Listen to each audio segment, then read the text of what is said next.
Friends, చలికాలం రాగానే skin dry అయిపోతూ ఉంటుంది. మనం దాన్ని కరెక్ట్గా మాయిశ్చరైజ్ చేయకపోతే ఆటోమేటిక్గా స్కిన్ డ్యామేజ్ అయిపోవడం అనేది, రింకిల్స్ ఫాస్ట్గా వచ్చేయడం ఇవన్నీ స్టార్ట్ అవుతూ ఉంటాయి.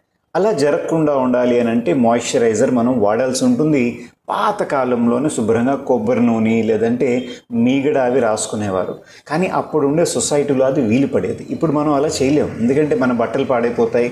బయట మనం వెళ్ళినప్పుడు కూడా కొంచెం ఇబ్బందిగా ఉంటుంది. అంటే అలా తప్పనిసరి పరిస్థితిలో వాసలీన్ అని చెప్పేసి లేదంటే పారాషూట్ అని చెప్పి ఇలా లాక్మీ కంపెనీ యొక్క మాయిశ్చరైజర్స్ ఇవన్నీ మనం వాడడం స్టార్ట్ చేస్తాం.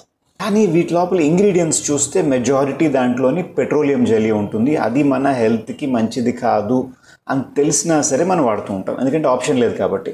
బట్ కొంతకాలంగా ఫుల్ న్యాచురల్ ప్రొడక్ట్స్తో తయారు చేసిన మాయిశ్చరైజర్ కూడా ఇప్పుడు మార్కెట్లో అవైలబుల్ ఉన్నాయి. చాలా కంపెనీస్ ఉన్నాయి. బట్ నేను రీసెంట్గా ఒక ప్రోడక్ట్ని తెప్పించి వాడుతున్నాను. జస్ట్ హెర్బ్స్ కంపెనీది. ఒక విషయం, ఈ కంపెనీకి నాకు ఎటువంటి సంబంధం లేదు. నేను వాడాను, దీని ఇంగ్రీడియంట్స్ స్టడీ చేసి నేను దాని తర్వాత వాడడం స్టార్ట్ చేశాను. ఇంగ్రీడియంట్స్ చూస్తే కుంకుమాది తైలం, ములేఠి, మీగడ, కొబ్బరి నూనె, ఆమండ్ ఆయిల్, అలాగే cold pressed wheat germ oil, honey, lotus flower, aloe vera, jojoba seed oil, ఇలాగా అద్భుతమైన ఇంగ్రీడియంట్స్ ఉన్నాయి. కాస్త వీటిని స్టెబిలైజ్ చేయడానికి కొన్ని కెమికల్స్ కూడా వేస్తున్నాయి, కానీ చాలా చాలా తక్కువ పర్సంటేజ్లోనే.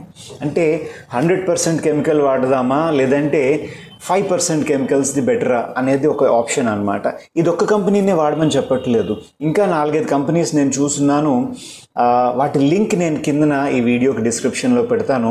మీకు ఇంట్రెస్ట్ ఉంటే కనుక చూడండి.